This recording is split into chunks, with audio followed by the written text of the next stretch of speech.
अस्सलामुअलैकुम वरहमतुल्लाहि वबरकातुहू औज़ुबिल्लाहि मिनश्शैतानिर्रजीम बिस्मिल्लाहिर्रहमानिर्रहीम సూరా 22 అల్ హజ్ 51-78 ఆయాతులు.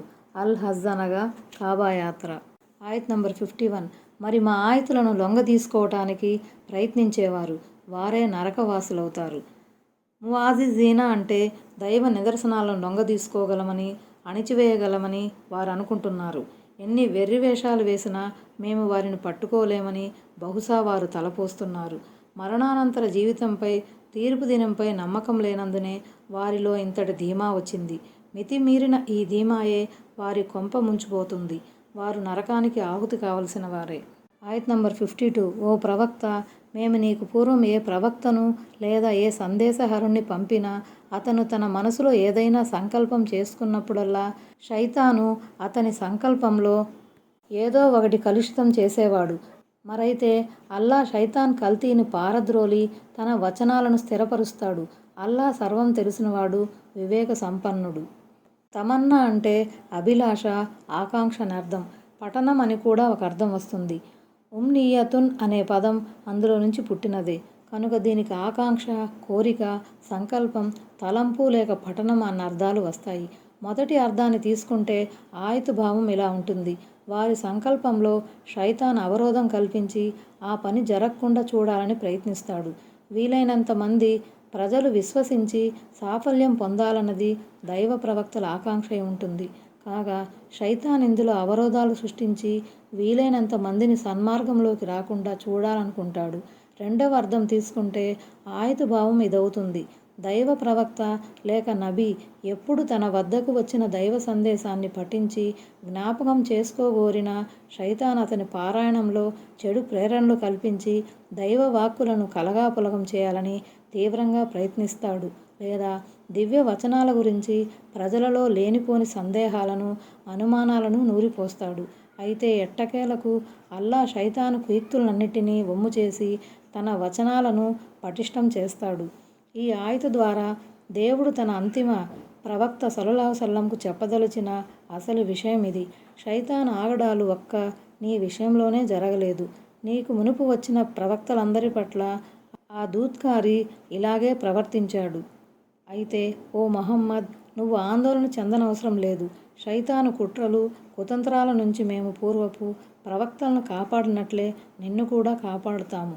శైతానుకు ప్రతిగా అల్లా తన వాక్కును స్థిరపరుస్తాడు. ఆయత్ నంబర్ 53. ఎవరి హృదయాలలో రోగం ఉందో, మరెవరి గుండెలు కరుకు గుండెలుగా మారిపోయాయో వారిని శైతాను కలిపే దాని ద్వారా పరీక్షించటానికి అల్లా ఇదంతా చేశాడు.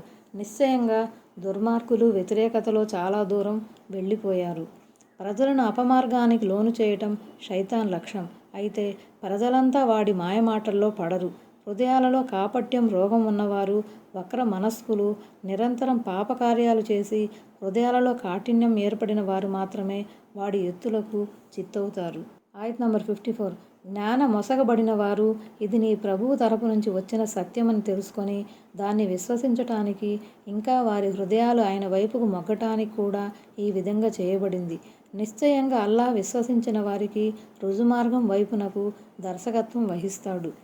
శైతాన్ దుష్ప్రేరణలు కాపట్టే రోగానికి, హృదయ కాఠిన్యానికి, కుఫ్రుకు గురై ఉన్న వారిలో మరింత సందిగ్ధాన్ని సృష్టించగా, మరోవైపు జ్ఞానామృతాన్ని ఆస్వాదించిన వారి విశ్వాసం, నమ్మకం దీనివల్ల మరింత దృఢమవుతుంది. దేవుని తరపున అవతరింపజేయబడిన ఖురాన్ సత్యబద్ధమైన గ్రంథమని వారు గట్టిగా నమ్ముతారు. అందువల్ల వారి హృదయాలు దైవ సన్నిధిలో కరిగిపోతాయి. ఇహంలోనూ పరంలోనూ ఆయన వారికి మార్గదర్శకత్వం వహిస్తాడు. ఇహలోకంలో సత్యాన్ని ఆస్వాదించి అనుసరించే సద్బుద్ధిని ప్రసాదిస్తాడు. అసత్యాన్ని పరికించే తెలివితేటలను వారికి ఇస్తాడు. అంతేకాదు అసత్యం నుండి, అధర్మం నుండి వారిని కాపాడుతాడు కూడాను. ఇక పరలోకంలో ఆయన వహించే మార్గదర్శకత్వం ఏమిటంటే వారిని వ్యధాభరితమైన నరకయాతన నుండి కాపాడి స్వర్గంలో ప్రవేశం కల్పిస్తాడు. అక్కడ వారి మనసు మెచ్చిన భోగభాగ్యాలను వారికి అనుగ్రహిస్తాడు. తన దర్శన భాగ్యాన్ని కూడా వారికి కల్పిస్తాడు. అల్లాహ్ ఆ భాగ్యాన్ని మనకు కూడా ప్రసాదించుగాక. ఆయత్ నంబర్ 55. తమపై అకస్మాత్తుగా ప్రళయ గడియ వచ్చి పడే వరకు లేదా తమ వద్దకు అశుభ దినపు శిక్ష వచ్చే వరకు అవిశ్వాసులు దైవ సందేశం, వహీ గురించి సంశయంలోనే పడి ఉంటారు. ఆయతులో యోమీన్ అకీమ్ అని ఉంది. అంటే వంద్య దినం, గొడ్రాలైన దినం అని అసలు అర్థం. ఆ రోజు తర్వాత ఇక రోజులనేవి ఉండవు గనక ఆ విధంగా అనబడింది. దీనికి మరో అర్థం ఏమిటంటే ఆ రోజు అవిశ్వాసులపై ఎలాంటి జాలి, దయ కనబరచబడదు. ఆ రోజు వారికి ఎలాంటి శుభం కలుగదు. అంతా అశుభమే. ఒకప్పుడు ఇహలోకంలో శిక్షగా వస్తూ ఉండే ఫలరహితమైన గాలి ఎటువంటిదో ఇది అంతే. అప్పుడు మేము వారిపై నిష్ఫలమైన గాలిని పంపామన్న ఆయతు గమనార్హం. సూర అజ్జారియాత్ 41. అంటే ఆ గాలి ఫలవంతమైనది కాదు, దానివల్ల వర్షం కురవదు, పైరుకు ఎలాంటి బలం కూడా చేకూరదు, జనుల ఆరోగ్యానికి కూడా అది మేలు చేకూర్చదు. ఆయత్ నంబర్ 56. ఆ రోజు సర్వసత్తాధికారం అల్లాదే, ఆయనే వారి మధ్య తీర్పులు చేస్తాడు. మరి విశ్వసించి సత్కార్యాలు చేసిన వారు వరాలు నిండిన స్వర్గవనాలలో ఉంటారు. ప్రపంచంలో కొంతమందికి తాత్కాలికంగానో, కానుక రూపంలోనో లేక పరీక్షగానో రాజ్యాధికారం ఇవ్వబడుతుంది, పదోన్నతి జరుగుతుంది. కానీ పరలోక సార్వభౌమత్వం మాత్రం ఎవరికీ లభించదు. ఈ సర్వాధిపత్యం కేవలం అల్లాహ్ మాత్రమే ఉంటుంది. ఆ రోజున నిజమైన రాజ్యాధికారం కేవలం కరుణామయుని చేతుల్లో ఉంటుంది. అది అవిశ్వాసులకు ఎంతో కఠినమైన రోజై ఉంటుంది. సూర అల్ ఫుర్ఖాన్ 26. ఈ రోజు సార్వభౌమత్వం ఎవరిది అని అల్లాహ్ ప్రశ్నిస్తాడు. తిరుగులేని ఒక్కడైన అల్లాదే అని ఆయన స్వయంగా చెబుతాడు. సూర మూమిన్ 16. ఆయత్ నంబర్ 57. విశ్వసించకుండా మా ఆయతులను ధిక్కరించిన వారి కోసం అవమానభరితమైన శిక్ష ఉంది. ఆయత్ నంబర్ 58. ఎవరైతే అల్లాహ్ మార్గంలో స్వస్థలాన్ని వదిలి వలసపోయారో, తరువాత చంపబడ్డారో లేదా చనిపోయారో వారికి అల్లాహ్ అత్యుత్తమమైన ఉపాధిని ప్రసాదిస్తాడు. నిస్సందేహంగా అల్లాహ్ మాత్రమే ఉపాధి ప్రదాతలలోకెల్లా శ్రేష్ఠుడు. అంటే వారు తమ ఇల్లు వాకిలిని వదిలి దైవ మార్గంలో వేరొక చోటికి తరలిపోతున్నప్పుడు, వారు మరణించినా లేక ఎవరైనా వారిని వధించినా, అంటే అల్లాహ్ ప్రసాదించే స్వర్గలోక భాగ్యాలు అవి ఎన్నటికీ తరగనివి, కరగనివి. ఎందుకంటే దేవుడు లెక్కలేనంతగా ప్రసాదించేవాడు. ప్రతిభను బట్టి ప్రసాదించడం, అడిగితేనే ఇవ్వటం అనేవి ఉండవు. ప్రపంచంలో మనుషులు ఒకరు ఇంకొకరికి ఏదన్నా ఇచ్చినా వాస్తవానికి వారు దైవ ప్రసాదితమైన దాన్నే ఇస్తారు. ఈ విషయంలో కూడా సిసలైన ఉపాధి ప్రదాత అల్లాహ్ మాత్రమే. ఆయత్ నంబర్ 59. వారు ఇష్టపడే చోటికి ఆయన వారిని చేరుస్తాడు. అల్లాహ్ అన్నీ తెలిసినవాడు, ఓరిమి కలవాడు. స్వర్గలోక అనుగ్రహాలు అద్భుతమైనవి.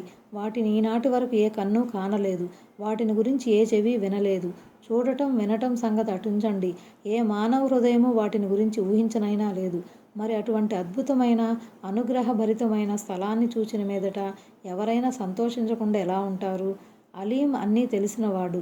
సత్కార్యాలు చేసిన వారికి ఏ ఏ అంతస్తులు కేటాయించాలో, ఎవరు ఏ కోవకు చెందినవారో అల్లాహ్ అంతా తెలుసు. అదే సమయంలో ఆయన మృదు స్వభావి, సహనశీలి కూడాను. ఎందుకంటే బహుదైవోపాసకుల, సత్య తిరస్కారుల వెకిలి చేష్టలను గమనిస్తూ కూడా ఆయన తక్షణం వారిపై తన కొరడాను జులిపించటం లేదు, వారికి గడువిస్తూ పోతున్నాడు. ఆయత్ నంబర్ 60. ఇది వారికి లభించే పుణ్యఫలం. తనకు బాధ పెట్టబడిన మేరకే ప్రతీకారం తీర్చుకున్న వ్యక్తిపై తిరిగి దౌర్జన్యం జరిపితే అప్పుడు అల్లాహ్ స్వయంగా అతనికి తోడ్పడతాడు. నిశ్చయంగా అల్లాహ్ మన్నించి వదిలిపెట్టేవాడు, క్షమాభిక్ష పెట్టేవాడును. అంటే దైవ మార్గంలో వలసపోయిన వారు, సహజ మరణం చెందిన లేక ఇతరుల చేత చంపబడిన వారికి అనుగ్రహాలు ప్రసాదిస్తామని మేము చేసిన వాగ్దానం తప్పక నెరవేరుతుంది. అంటే ఎవరైనా ఎవరికైనా అన్యాయంగా బాధ పెడితే బాధితునకు తనకు కలిగిన బాధకు సమానంగా ప్రతీకారం తీర్చుకునే హక్కు ఉంది. ప్రతీకారం తీర్చుకున్న పిదప బాధించిన వాడు, పీడితుడు ఇద్దరికీ చెల్లు అయిపోయిన తర్వాత బాధితునిపై మరోసారి దౌర్జన్యం చేస్తే అట్టి పరిస్థితుల్లో అల్లాహ్ బాధిత వ్యక్తికి తప్పక సహాయం చేస్తాడు. బాధితుడు న్యాయసమ్మతంగా తీర్చుకున్న ప్రతీకారాన్ని తప్పు పట్టాల్సిన అవసరం లేదు. ఆ మేరకు అల్లాహ్ అనుమతించటం వల్లనే అతను ప్రతీకారం తీర్చుకున్నాడు. కాబట్టి భవిష్యత్తులో కూడా అల్లాహ్ అతనికి అండగా ఉంటాడు. అయితే క్షమాభిక్ష మరింత మంచి విషయమని మళ్ళీ వెంటనే చెప్పబడింది. అల్లాహ్ మన్నించి మేలు చేసి వదిలిపెట్టేవాడు గనక మీరు కూడా ఆ మన్నింపుల వైఖరిని అలవర్చుకోవటం ఉత్తమమని భావం. ఆయత్ నంబర్ 61. అల్లాహ్ రాత్రిని పగటిలోనూ, పగటిని రాత్రిలోనూ ప్రవేశింపజేస్తూ ఉండటం వల్లనూ, నిశ్చయంగా అల్లాహ్ వినేవాడు, చూచేవాడటం వల్లనూ ఈ విధంగా జరుగుతుంది. మరో అర్థం, జరిగిన అన్యాయానికి బదులు తీర్చుకునే అనుమతి ధర్మంలో ఇవ్వబడినందున బదులు తీర్చుకోవటంలో తప్పులేదు. పైగా ఇది మన్నించదగిన విషయమే. దీనిపై పీడిత వ్యక్తిని నిలదీసి అడగటం జరగదు. ఆయత్ నంబర్ 61. అల్లా రాత్రిని పగటిలోనూ పగటిని రాత్రిలోనూ ప్రవేశింపజేస్తూ ఉండటం వల్లను, నిశ్చయంగా అల్లా వినేవాడు చూచేవాడటం వల్లను ఈ విధంగా జరుగుతుంది. అంటే రేయి నుంచి పగటిని, పగటి నుంచి రేయిని తీసేంతటి శక్తిగల దేవునికి బలమదాంధులను శిక్షించడం ఏమాత్రం కష్టం కాదు. ఆయన దుర్మార్గులను తప్పకుండా దండిస్తాడు. నంబర్ 62. ఇంకా అల్లాహే సత్యం అవటం మూలంగా, అల్లాహ్ను వదిలి వారు మొరపెట్టుకునే వారంతా అసత్యం అవటం మూలంగా, ముమ్మాటికి అల్లాహే సర్వోన్నతుడు గొప్పవాడు అవటం మూలంగా ఇలా జరుగుతుంది. ఇదంతా ఎందుకు జరుగుతుందంటే ఆయన ధర్మం సత్యం గనుక, ఆయన ఆరాధన సత్యం గనక, ఆయన వాగ్దానాలు సత్యమైనవి గనక, తనను నమ్ముకున్న సజ్జనులకు ఆయన సహాయపడటం సత్యం గనక, అల్లా తన ఉనికి విషయంలోనూ, తన గుణగణాల విషయంలోనూ, తన కార్యాచరణ విషయంలోనూ ఆశాంతం సత్యం. ఆయత్ నంబర్ 63. ఏమిటి? అల్లా ఆకాశం నుంచి వర్షపు నీరును కురిపించటాన్ని, ఆ పైన భూమి పచ్చగా కళకళలాడటాన్ని నువ్వు చూడటం లేదా? నిస్సందేహంగా అల్లా దయాశీలి, సర్వాన్ని ఎరిగినవాడు. లతీఫ్ అంటే సూక్ష్మాతి సూక్ష్మమైన విషయాన్ని సైతం గమనించేవాడు, పసిగట్టేవాడు, నిఘా వేసి ఉంచేవాడు అని భావం. ఆయన జ్ఞానపరిధి బహు విస్తృతమైనది. అది ప్రతి చిన్న విషయాన్ని కూడా ఆవరించి ఉంది. ఈ పదానికి మృదు స్వభావి అన్న అర్థం కూడా ఉంది. తన దాసులకు ఉపాధిని సమకూర్చే విషయంలో ఆయన సూక్ష్మ ద్రష్ట, జాలి కలవాడు. అదే సమయంలో తన దాసుల అక్కరలేమిటో కూడా ఆయనకు తెలుసు. ఆయత్ నంబర్ 64. భూమి ఆకాశాలలో ఉన్న సమస్తం ఆయందే. నిశ్చయంగా అల్లాహే అక్కరలేనివాడు, ప్రశంసనీయుడు. సృష్టించటం రీత్యాను, యాజమాన్యం దృష్ట్యాను, ఏలటం దృష్ట్యా కూడా ఆయనే సర్వాధిపతి. అందువల్ల సృష్టితాలన్నీ ఆయనపై ఆధారపడి ఉన్నాయి. ఆయన మాత్రం ఎవరిపైనా ఆధారపడి లేడు. ఆయన అక్కరలేనివాడు. సకల ప్రవీణతలకు, సర్వాధికారులకు మూలమైన అస్తిత్వం ఎట్టి పరిస్థితుల్లోనూ స్తుతించదగినదై ఉంటుంది. నంబర్ 65. ఏమిటి?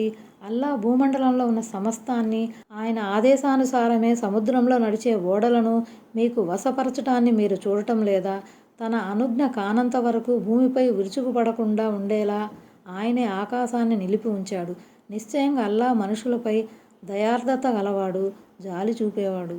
ఉదాహరణకు భూమిలో సంచరించే జంతువులు, ప్రవహించే కాలువలు, భూమిలో నిక్షిప్తమై ఉన్న ఖనిజాలు, చమురు నిల్వలు, సహజ వాయువులు, ఇంకా ఎన్నో ప్రయోజనాలతో కూడుకున్న వస్తువులు, ఇవన్నీ మానవునికి అధీనం చేయబడ్డాయి.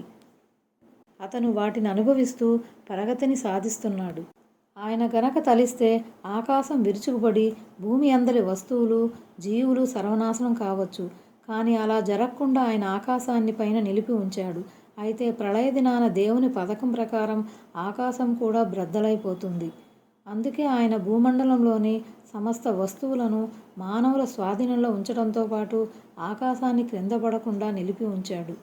ఆయత్ నంబర్ 66. మీకు జీవనం ప్రసాదించిన వాడు ఆయనే. మరి ఆయనే మీకు మరణం వసుగుతాడు. మళ్ళీ ఆయనే మిమ్మల్ని తిరిగి బ్రతికిస్తాడు. అయినా మానవుడు మేలును మరిచేవాడే.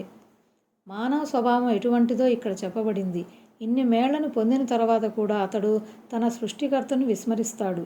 ఆయనకు కృతజ్ఞతలు తెలిపే బదులు ఇతరుల ముందు మోకరిల్లుతాడు. అయితే మానవుల్లో అందరూ అలాంటి వారే ఉండరు. ఆయత్ నంబర్ 67. ప్రతి అనుచర సమాజానికి మేము ఒక ఆరాధనా పద్ధతిని నిర్ధారించి ఉన్నాము. దాన్ని వారు పాటిస్తున్నారు. కాబట్టి వారు ఈ విషయంలో నీతో గొడవ పడకూడదు. నువ్వు మాత్రం ప్రజలను నీ ప్రభువు వైపు పిలువు. నిశ్చయంగా నువ్వు సన్మార్గాన ఉన్నావు. అంటే మేము ప్రతి కాలంలోనూ ఆయా ప్రజల కోసం ఒక్కో షరియతును, ధర్మశాస్త్రాన్ని నిర్ణయించాము. జీవన ధర్మం అందరిది మౌలికంగా ఒక్కటే అయినప్పటికీ కొన్ని విషయాలలో వైవిధ్యం ఉంటుంది. ఉదాహరణకు దైవ ప్రవక్త హజరత్ మూసా అలైహిస్సలాం కోసం తౌరాతు గ్రంథాన్ని అనుసరించి షరియతును ఆమోదించడం జరిగింది. ఇంజీలు హజరత్ ఈసా యేసుక్రీస్తు విధానంగా ఉండేది. కాగా ఇప్పుడు ముహమ్మద్ సల్లల్లాహు అలైహి వసల్లం అనుచర సమాజం కోసం ఖురాన్ను జీవన సంవిధానంగా ఖరారు చేయడం జరిగింది. అంటే ఓ ముహమ్మద్ సల్లల్లాహు అలైహి వసల్లం, దేవుడు నీకు ప్రసాదించిన జీవన సంవిధానం షరియతు కూడా లోగడ ప్రసాదించబడిన ధర్మశాస్త్రాల సూత్రాలకు అనుగుణంగానే ఉంది. కాబట్టి పూర్వపు ధర్మశాస్త్రాల అవలంబీకులు ఇప్పుడు నీ షరియతును విశ్వసించాలి. అంతేగాని వారు అనవసరంగా పేచీ పెట్టకూడదు. ఓ మహమ్మద్, నువ్వు వారి ఆక్షేపణలను లెక్క చేయకు. వారిని నీ ప్రభు మార్గం వైపు పిలుస్తూ ఉండు. ఎందుకంటే ఇప్పుడు రుజుమార్గంపై ఉన్నది నువ్వు మాత్రమే. వెనుకటి షరియతులు, ధర్మశాస్త్రాలు, ఆరాధనా నియమాలు రద్దు చేయబడ్డాయి. ఆయత్ నంబర్ 68. ఒకవేళ అప్పటికీ వాళ్ళు నీతో వాదులాటకు దిగితే వారికి ఇలా చెప్పేయి, మీ కర్మల సంగతి అల్లాహ్కు బాగా తెలుసులేండి. ఆయత్ నంబర్ 69. మీరు విభేదించుకుంటున్న విషయాల గురించి అల్లాహ్ ప్రళయ దినాన మీ మధ్య తప్పకుండా తీర్పు చేస్తాడు. బోధపరిచిన తర్వాత కూడా వారు తమ పిడివాదాన్ని విడనాడకపోతే వాళ్ల వ్యవహారాన్ని దైవాధీనం చేసేయి. మీ మధ్య గల అభిప్రాయ భేదాలకు సంబంధించి అల్లాహ్ మాత్రమే అంతిమ నిర్ణయం చేస్తాడు. ఏది సత్యమో ఏది అసత్యమో తీర్పు దినాన తేలిపోతుంది. దాని ప్రకారమే బహుమానం వసగటమో శిక్ష విధించటమో జరుగుతుంది. ఆయత్ నంబర్ 70. భూమి ఆకాశాలలో ఉన్న ప్రతి వస్తువు గురించి అల్లాహ్కు తెలుసన్న సంగతి నీకు తెలియదా? అంతా ఒక గ్రంథంలో వ్రాయబడి ఉంది. నిస్సందేహంగా ఈ విషయం అల్లాహ్కు చాలా సులువైనది. ఈ వాక్యంలో అల్లాహ్ తన అసాధారణ ప్రజ్ఞా పాఠవాలను గురించి ప్రస్తావించాడు. తన సృష్టితాలు భావిలో ఏమేమి చేయనున్నాయో, వారి గతి ఏం కానున్నదో ఆయనకు ముందు నుంచే తెలుసు. అందుకే ఆయన తన జ్ఞానంతో ఆ విషయాలను ముందుగానే గ్రంథస్థం చేశాడు. ఈ సంగతి మానవులకు ఎంతగా కష్టతరం అనిపించినా ఆ విధాతకు మాత్రం ఇది చాలా తేలిక. ఈ విధివ్రాతపై విశ్వాసం కలిగి ఉండటం కూడా అవసరమే. ఆ విషయమే హదీసులు ఇలా అనబడింది. అల్లాహ్ భూమి ఆకాశాలను సృష్టించక 50,000 సంవత్సరాల క్రితమే ఆయన సింహాసనం అర్ష నీటిపై ఉండగానే ఆయన తన సృష్టితాల విధివ్రాతను లిఖించాడు. సునన్లోని ఉల్లేఖనంలో ఇలా ఉంది. అల్లాహ్ అన్నిటికన్నా ముందు కలం సృష్టించాడు. తరువాత దానికి వ్రాయి అని ఆజ్ఞాపించాడు. ఏం వ్రాయను అంది అది. జరగబోయేదంతా వ్రాయి అని ఆయన ఆజ్ఞాపించాడు. అందువల్ల అది ప్రళయ దినం వరకు జరగబోయేదంతా వ్రాసేసిందని మహాప్రవక్త సల్లల్లాహు అలైహి వసల్లం తెలియజేశారు. ఆయత్ నంబర్ 71. వారు అల్లాహ్ను వదిలి ఆయన ఏ ప్రమాణాన్ని అవతరింపజేయనటువంటి వాటిని పూజిస్తున్నారు. పోనీ వారికైనా సత్సంబంధిత జ్ఞానం ఏదైనా ఉందా అంటే అదీ లేదు. దుర్మార్గులను ఆదుకునేవాడెవడూ లేడు. అంటే వారు చేస్తున్న షిర్కుకు ఆధారంగా ఆకాశ గ్రంథాలలో ఏదైనా ఆధారం ఉందా అంటే అదీ లేదు. పోనీ దైవేతర దాస్యానికి సంబంధించి తమ బుద్ధి జ్ఞానాల ఆధారంగానైనా వారు ఏదన్నా నిదర్శనం చూపగలుగుతున్నారా అంటే అదీ లేదు. ఆయత్ నంబర్ 72. వారి ముందు స్పష్టమైన మా ఆయతులను చదివి వినిపించినప్పుడు అవిశ్వాసుల ముఖాలపై తిరస్కార అసహన భావం తొంగి చూడటాన్ని నువ్వు గ్రహిస్తావు. మా ఆయతులను చదివి వినిపించే వారిపై విరుచుకు పడతారేమో అన్నట్లు వారు కనిపిస్తారు. ఓ ప్రవక్త, వారికి చెప్పు, దీనికన్నా దారుణమైన సమాచారాన్ని నేను మీకు తెలుపనా? అదే నరకాగ్ని. దాని గురించి అల్లాహ్ అవిశ్వాసులకు వాగ్దానం చేసి ఉన్నాడు. అది బహు చెడ్డ గమ్యస్థానం. ఒక్కోసారి వారు దూషిస్తారు. ఒక్కోసారి సందేశ ప్రదాతపై చేయి చేసుకోవడానికి కూడా వెనుకాడరు. దేవుని ఏకత్వం, తౌహీద్ గురించిన మాటలు ముష్రికులకు, మార్గభ్రష్టులకు ఎన్నటికీ సహించవు. ఆ అసహనం, ఆగ్రహం, ఆవేశం వారి ముఖాలపై కొట్టొచ్చినట్టే కనిపిస్తుంది. దాన్ని వారు అదుపు చేసుకోలేక ఒక్కోసారి మాటల ద్వారా, చేతల ద్వారా కూడా వ్యక్తపరుస్తుంటారు. అంతెందుకు, నేటి బిద్అతీలనే చూడండి. ఖురాన్, హదీసుల ఆధారంగా వారి అపమార్గాన్ని నిరూపించే ప్రయత్నం ఎవరు చేసినా వారు ఓర్చుకోలేరు. ఆగ్రహంతో చిందులేస్తారు. సన్మార్గగాములను హింసించటానికి కూడా సంసిద్ధులవుతారు. దైవ వాక్యాలు విన్నంతనే మీ ముఖాలు రంగులు మారిపోతున్నాయే. ఒకానొక ఘడియ రానున్నది. మీరు గనక మీ వైఖరిని మార్చుకొని పశ్చాత్తాపం చెందకపోతే ఇంతకన్నా ఘోరమైన స్థితికి లోనవలసి వస్తుంది. మీరు నరకాగ్నికి ఆహుతి కాక తప్పదు. దాని గురించి అల్లాహ్ అవిశ్వాసులకు, బహు దైవోపాసకులకు వాగ్దానం చేసి ఉన్నాడు. ఆయత్ నంబర్ 73. ఓ ప్రజలారా, ఒక ఉపమానం వివరించబడుతోంది, శ్రద్ధగా వినండి. అల్లాహ్ను వదిలి మీరు ఎవరెవరినైతే మొరపెట్టుకుంటున్నారో వారంతా ఏకమైన ఒక్క ఈగను కూడా సృష్టించలేరు. పైగా ఈగ వారి నుంచి ఏదైనా వస్తువును ఎగరేసుకుపోతే వారు దాన్ని కూడా దాని నుండి విడిపించుకోలేరు. అర్థించేవాడు, అర్థించబడేవాడు ఇరువురు బలహీనులే. బూటకపు దైవాల శక్తి ఏపాటిది ఇక్కడ తెలుపటం జరుగుతుంది. వారంతా కలిసి ఒక ఈగను సృష్టించాలనుకున్నా ఆ పని చేయలేరు. అయినప్పటికీ మీరు వారినే పూజిస్తున్నారా? వారు మీ అక్కరలను తీర్చగలరని నమ్ముతున్నారా? మీ ఆలోచన ఏమనాలి? ఈ ఆయతను బట్టి అర్థమయ్యేదేమిటంటే, ఆ కాలంలో జనులు కేవలం రాతి విగ్రహాలను మాత్రమే కాక బుద్ధి వివేచనలు గల మానవులను కూడా ఆరాధ్య దేవుళ్ళుగా చేసుకున్నారు. అంటే దేవుని ఆ సజ్జనులు చనిపోయిన తర్వాత వారిని దైవానికి భాగస్వాములుగా చేసుకున్నారు. వారు కేవలం రాతి బొమ్మలను పూజించి ఉన్నట్లయితే ఒక్క ఈగనైనా సృష్టించలేరన్న సవాలు చేయబడేది కాదు. ఇది వారి అసక్తతను, నిస్సహాయ స్థితిని వ్యక్తపరుస్తోంది. ఈగను సృష్టించటం సుదూర విషయం. ఈగ వారి నుంచి తన్నుకుపోయిన వస్తువును సైతం దాని నోట్లో నుంచి లాక్కోలేరు. అర్థించేవారంటే బూటకపు దైవాలను పూజించేవారు. అర్థించబడేవారంటే వారు పూజించే బూటకపు దేవుళ్ళు. ఒక హదీస్ కుద్సీలో బూటకపు దైవాల నిస్సహాయ స్థితి ఈ విధంగా తెలుపబడింది. అల్లాహ్ ఇలా సెలవిచ్చాడు: నా మాదిరిగా సృష్టించదలిచే వాడికన్నా దుర్మార్గుడు ఎవడుంటాడు? నిజంగానే వాడిలో అంతటి శక్తి ఉంటే వాడు ఒక రేణువును లేక గోధుమ గింజనే సృష్టించి చూపాలి. ఆయత్ నంబర్ 74. వీళ్ళు అల్లా స్థాయికి అనుగుణంగా ఆయన గొప్పదనాన్ని గుర్తించనే లేదు. అల్లా మహాశక్తిశాలి, ప్రాబల్యం కలవాడు. అందుకే వారు నిస్సహాయులైన ఆయన దాసులను ఆయనకు సహవర్తులుగా, భాగస్వాములుగా నిలబెడుతున్నారు. అల్లా శక్తియుక్తులను, ఆయన ఆగ్రహానుగ్రహాలను, ఆయన అసాధారణ ప్రజ్ఞాపాఠవాలను వారు సరిగ్గా గ్రహించగలిగితే వారెన్నటికీ దైవత్వంలో భాగస్వామ్యం కల్పించరు. ఆయత్ నంబర్ 75. అల్లాయే దైవదూతలలో నుంచి, మానవులలో నుంచి తన సందేశహరులను ఎంపిక చేసుకుంటాడు. నిశ్చయంగా అల్లాహ్ అంతా వింటాడు, అన్నీ చూస్తాడు. అల్లా మానవుల్లో నుంచి తాను కోరిన వారిని ప్రవక్తలుగా, సందేశహరులుగా ఎన్నుకున్నాడంటే విషయం సులభంగానే అర్థమవుతుంది. కానీ దైవదూతలను సందేశహరులుగా ఎందుకు ఎన్నుకుంటాడు? వారి ద్వారా తన సందేశాన్ని ఎలా విధిస్తాడు అన్న సందేహం కలగవచ్చు. కానీ దేవుడు తన సందేశాన్ని మానవత వరకు చేరవేయటానికి, తన ప్రణాళికను వివిధ జాతులపై అమలుపరచటానికి తన దూతలను, ఫరిష్తాలను కూడా నియుక్తుల్ని చేశాడు. ఉదాహరణకు ఆయన హజ్రత్ జిబ్రాయిల్ అలైహిస్సలాంకు ప్రవక్తల వరకు సందేశాన్ని చేరవేసే బాధ్యతను అప్పగించాడు. అలాగే దైవాజ్ఞలను ధిక్కరించిన కొన్ని మానవ జాతులను శిక్షించడానికి కొంతమంది దైవదూతలను ప్రత్యేకంగా నియమించాడు.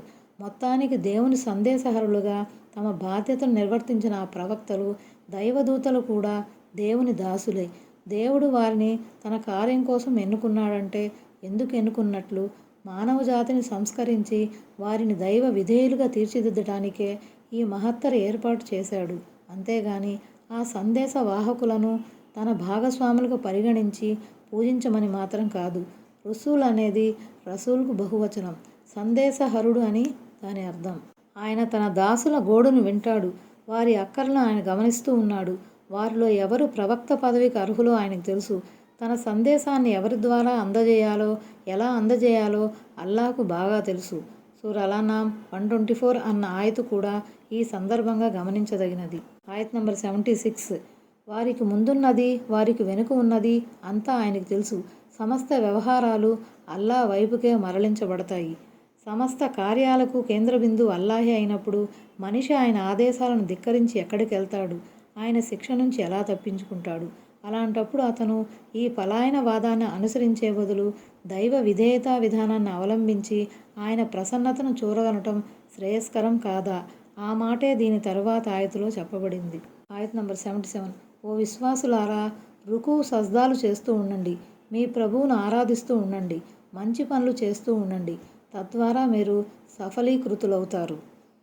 అంటే షరీయతులో నిర్ధారించబడిన నమాజును చేస్తూ ఉండండి. తరువాతి వాక్యంలో ఆరాధన గురించి కూడా ప్రస్తావించబడింది. ఆరాధనలో నమాజు కూడా అంతర్భాగమే. అయితే నమాజుకు గల ప్రాముఖ్యత దృష్ట్యా దాని గురించి ప్రత్యేకంగా ఆజ్ఞాపించడం జరిగింది. అంటే దైవారాధన మరియు సత్కార్యాలలోనే సాఫల్యం ఇమిడి ఉందన్నమాట. దైవారాధన దైవ విధేయతల నుండి ముఖం త్రిప్పుకొని ప్రజోపయోగ పనులను విస్మరించి అభివృద్ధి పేరిట పొద్దుస్తుమానం పదార్థ పూజలో తలమునకలై ఉన్నవారు కృతార్థులు కాలేరు. ఆయత్ నంబర్ 78. అల్లాహ్ ప్రసన్నత కోసం పాటుపడవలసిన విధంగా పాటుపడండి. ఆయన మిమ్మల్ని ఎన్నుకున్నాడు. ధర్మం విషయంలో ఆయన మీపై ఎలాంటి ఇబ్బందిని ఉంచలేదు. మీ పితామహుడైన ఇబ్రహీం అలైహిస్సలాం ధర్మానికి కట్టుబడి ఉండండి. ఈ ఖురాన్కు పూర్వం కూడా అల్లాహ్ మిమ్మల్ని ముస్లింలుగానే నామకరణం చేశాడు. మరి ఇందులో కూడా మీ పేరు అదే. దైవ ప్రవక్త మీపై సాక్షిగా, మీరు మానవాళిపై సాక్షులుగా ఉండటానికి ఈ విధంగా చేయబడింది. కనుక మీరు నమాజును నెలకొల్పండి, జకాతును చెల్లించండి, అల్లాను స్థిరంగా ఆశ్రయించండి. ఆయనే మీ సంరక్షకుడు. ఆయన ఎంత చక్కని సంరక్షకుడు, మరెంత చక్కని సహాయకుడు. అరబ్బీలో జిహాద్ అనే పదం ఉంది. ఇక్కడ జిహాద్ అంటే అర్థం దైవధర్మ ఉన్నతి కోసం అవిశ్వాసులతో, ముష్రిక్కులతో చేసే ధర్మయుద్ధం అని కొందరు భావించారు. అయితే ఇక్కడ ఈ పదం యుద్ధానికి వర్తించదని, దేవుడు చేయమని చెప్పిన వాటిని చేయటం, నిషేధించిన వాటికి దూరంగా ఉండటం అన్న భావంలోనే ఇలా అనబడిందని, చెడుల వైపుకు ప్రేరేపించే మనసు నఫ్సె అమ్మారాను, శైతానును ప్రతిఘటించటం కూడా ఇందులో చేరి ఉందని మరికొంతమంది విద్వాంసులు అభిప్రాయపడ్డారు. కాగా సత్యానికి ఉన్నతిని కల్పించటానికి, అసత్యం మెడలు వంచటానికి జరిగే ప్రయత్నాలన్నీ ఈ జిహాద్ పరిధిలోకి వస్తాయని ఇంకా కొంతమంది వ్యాఖ్యాతలు తలపోస్తున్నారు. అంటే మానవ మాత్రులు భరించలేనంతటి క్లిష్టతరమైన బాధ్యతలను దేవుడు మీపై మోపలేదు. కాకపోతే కాస్తో కూస్తో కష్టం అన్ని చోట్ల ఉంటుంది. పైగా వెనుకటి షరీతులలో ఉండే ఎన్నో కఠినమైన విధులను దేవుడు రద్దుపరిచాడు. మొహమ్మద్ సల్లల్లాహు అలైహి వసల్లం అనుచర సమాజం కోసం ఎన్నో సౌలభ్యాలను కూడా కల్పించాడు. ఆ సౌలభ్యాలు పూర్వం గతించిన సమాజాల వారికి ఉండేవి కావు. హజ్రత్ ఇబ్రహీం తన భార్య అయిన హాజిరాను, కుమారుడు ఇస్మాయిల్ను మక్కాలో వసింపజేశారు. తద్వారా అక్కడ ఒక నవతరం ఉనికిలోకి వచ్చింది. అరబ్బులు హజ్రత్ ఇస్మాయిల్ అలైహిస్సలాం సంతతి నుండి వచ్చినవారు. ఆ రకంగా ఇస్మాయిల్ తండ్రి అయిన ఇబ్రహీం అరబ్బులకు పితామహుడుగా పరిగణించబడేవారు. అదే సమయంలో అరబ్బేతరులు కూడా ఇబ్రహీం అసాధారణ త్యాగాల కారణంగా ఆయన్ని ఎంతగానో గౌరవించేవారు. ఆ విధంగా ఆయన అందరికీ తండ్రి లాంటి వారే. అయితే అంతిమ దైవ ప్రవక్త అయిన మొహమ్మద్ సల్లల్లాహు అలైహి వసల్లం అరబ్ అయినందున ఆయన సల్లల్లాహు అలైహి వసల్లంకు హజ్రత్ ఇబ్రహీం అలైహిస్సలాం పితామహుడు అవుతారు. కాబట్టి మొహమ్మద్ సల్లల్లాహు అలైహి వసల్లం అనుచర సమాజం కోసం కూడా ఆయన పితామహుడే. కనుక అల్లాహ్ మీకోసం సమ్మతించి ఆమోదించిన ఇస్లాం ధర్మం మీ పితామహుడైన ఇబ్రహీం అవలంబించిన జీవన ధర్మమేనని, మీరు కూడా ఈ ధర్మాన్నే అనుసరించండని ఇక్కడ ఉపదేశించబడింది. ఇక్కడి హువా, ఆయన అనే పదం అల్లాహ్కు వర్తిస్తుందా లేక ఇబ్రహీం అలైహిస్సలాంకు వర్తిస్తుందా అన్నది ఒక ప్రశ్న. కొంతమంది ఇబ్రహీం అని అభిప్రాయపడ్డారు. అంటే ఈ ఖురాన్ గ్రంథం అవతరించక పూర్వం ఇబ్రహీంగానే మీకు ముస్లిం అనే పేరు పెట్టారని వారు భావిస్తున్నారు. రెండవ వర్గం వారు హువా, ఆయన అనే పదాన్ని అల్లాహ్ అన్న భావంలో తీసుకున్నారు. ఈ సాక్ష్యం తీర్పు దినాన తీసుకోబడుతుంది. హదీసులోనూ ఇలాగే ఉంది. వివరాలకు అల్ బకరా సూరా 143వ ఆయతుకి ఇవ్వబడిన సారాంశాన్ని చూడండి. అస్సలాము అలైకుం వరహ్మతుల్లాహి వబరకాతుహు.